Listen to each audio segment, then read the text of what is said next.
మనకి ప్రధానమంత్రి గారిని ఒకటే ఒక పదంతో పిలుస్తాం, కర్మయోగి.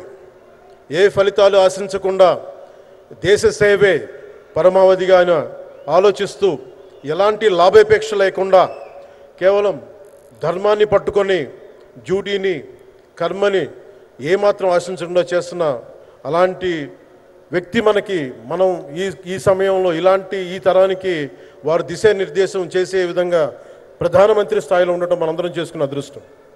One who performs duty with truth, righteousness and discipline without attachment to results and dedicates action to the protection of those of the motherland attains eternal glory. The statement perfectly describes Honorable Prime Minister Shri Narendra Modi ji.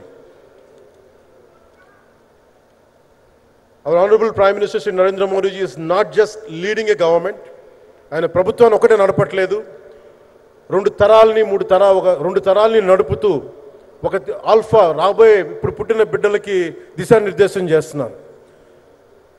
అలాంటి మన ఆత్మనిర్భర్ భారత్ ఎవరి మీద ఆధారపడకుండా దేశం తలెత్తి చూసేలాగా మేము సేవకులం కాదు, మేము భాగస్వామ్యం వహిస్తాం. మేము దేశానికి ప్రపంచానికి దిశానిర్దేశం చేస్తాం. భారత్ అగ్రగామి, అంతేగాని కూర్చోబెట్టి చేతులు మడుచుకొని మేము భయపడతా ఉండే దేశం కాదు. తలెత్తుకొని పొగరగా ఒక దేశపు జెండా ఎంత పొగరుగా ఉంటుందో అంత పొగరుతోటి భారతదేశాన్ని ప్రపంచ పటంలో నిలబెట్టిన మోదీ గారు మనకి ఈ రోజున ఈ కార్యక్రమానికి విచ్చేసి, ప్రత్యేకించి మొన్న గూగుల్ వచ్చింది, అలాగే ఈ రోజున ముఖ్యంగా దాదాపు 13,000 కోట్ల పైచిలుకుతోటి ఈ రోజున మనకి పెట్టుబడులు వస్తూ ఉన్నాయి. దాంట్లో ప్రత్యేకించి ఉరవకల్లో 4,000 కోట్ల రూపాయలు పెట్టుబడి మనకి. ప్రత్యేకించి ఈ రోజున మనకి జిఎస్టీ పన్నులు ఎప్పుడు పెరగడమే తప్ప ఇప్పుడు తగ్గవు. అలాంటి పన్నుల భారాన్ని మనకి మోదీ గారు వచ్చాక దాదాపు ప్రతి కుటుంబానికి సంవత్సరానికి ఇందాక సోదరు లోకేష్ గారు చెప్పినట్టుగా ఒక 20,000 రూపాయలు ఆదా చేసుకునే అవకాశం కలుగుతుంది. ఇది జిఎస్టీలో విద్య కానీ వైద్యం ఖర్చులకు భారం నుంచి సామాన్యులకు ఉపశమనం కలిగిస్తుంది.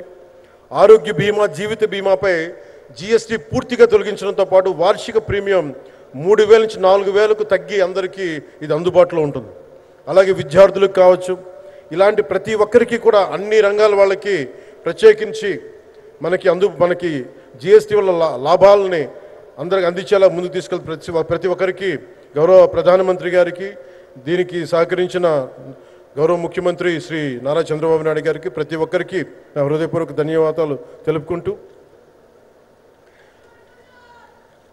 ప్రధానమంత్రి గారికి ఇంకొకసారి ప్రత్యేక ధన్యవాదాలు తెలుపుకుంటూ, మేమందరం ఈ కూటమి ఒక 15 ఏళ్ళకి తక్కువ కాకుండా బలంగా ఉండాలి. మనందరం ఎంత బలంగా ఉండాలి అంటే ఇంక ఇది తప్ప ఇంకెవరికి ఏది రాదు. ఇబ్బందులున్నా ఉన్నా తట్టుకొని నిలబడి, ఎందుకంటే ఈ రోజున ప్రధానమంత్రి గారు మనకు వచ్చి అండగా ఉన్నారంటే ఈ పెట్టుబడులను కానీ ఈ నమ్మకాన్ని కానీ ఎటు మాత్రం సడలించకుండా మేము ముందుకెళ్తామని మీ అందరికీ తెలియజేసుకుంటూ, అందరం సమిష్టిగా పనిచేస్తాం. ప్రధానమంత్రి గారి నాయకత్వంలో గౌరవ ముఖ్యమంత్రి నారా చంద్రబాబు నాయుడు గారి స్ఫూర్తితోటి, ఆయన నాయకత్వంతో ముందుకెళ్తాం. మేమందరం మీ ఆకాంక్షల్ని, వచ్చే తరం ఆకాంక్షల్ని ముందుకు తీసుకెళ్తామని తెలియజేసుకుంటూ సెలవు తీసుకున్నాను. జై భారత్, జై హింద్.